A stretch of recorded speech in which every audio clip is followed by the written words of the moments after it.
আমাদের এরশাদুল্লাহ ভাই এখন নাক ডেকে ঘুমাচ্ছেন।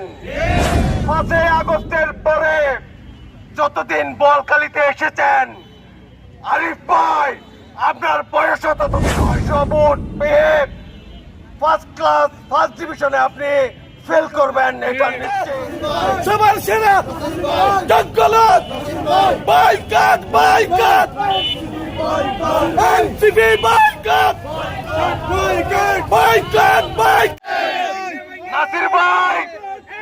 নাসির ভাই এনসিপি বাইকাট নাসির ভাই 5 আগস্টের আগের কথাগুলো বাদ দিলাম। 5 আগস্টের পরে যতদিন বলকালিতে এসেছেন, আরিফ ভাই আপনার বয়স ততদিন হয় নাই। সুতরাং এখনো সময় আছে। আপনি 200 ভোট পেয়ে ফার্স্ট ক্লাস ফার্স্ট ডিভিশনে আপনি ফেল করবেন, এটা নিশ্চিত।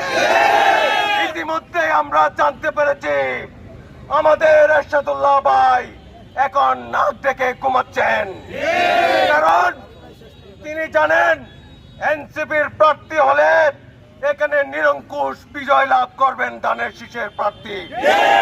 সুতরাং খেলা হবে সমানে সমানে, কিন্তু এখানে নাসির ভাইয়ের বিকল্প অন্য কোন প্রার্থীর সাথে খেলা হবে না।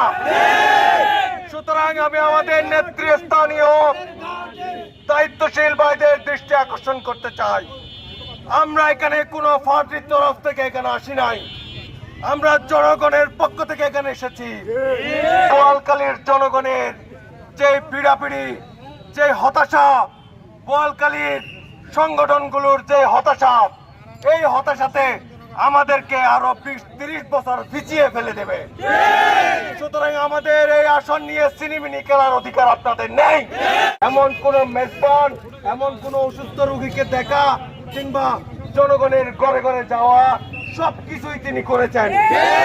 কিন্তু আরিফ ভাইকে প্রশ্ন রাখতে চাই, আপনি কয়টা সামাজিক অনুষ্ঠানে গিয়েছেন?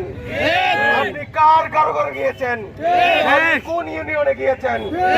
আপনার এখানে কোনো পরিচিতি নেই। আপনার বাড়ি সাতকানিয়া, আপনি সাতকানিয়ায় প্রার্থী হতে পারতেন, অন্য জায়গায় প্রার্থী হতে পারতেন। এখানে মাঠ দিয়েছেন আমাদের ডাক্তার আবু নাসের ভাই। সুতরাং এখনো সময় আছে, আপনি নিরঙ্কুশ একটি আমাদের বিরোধী পক্ষকে নিরঙ্কুশ বিজয় লাভ করিয়ে দেওয়ার চাইতে আমাদের নাসির ভাইকে আপনি সমর্থন।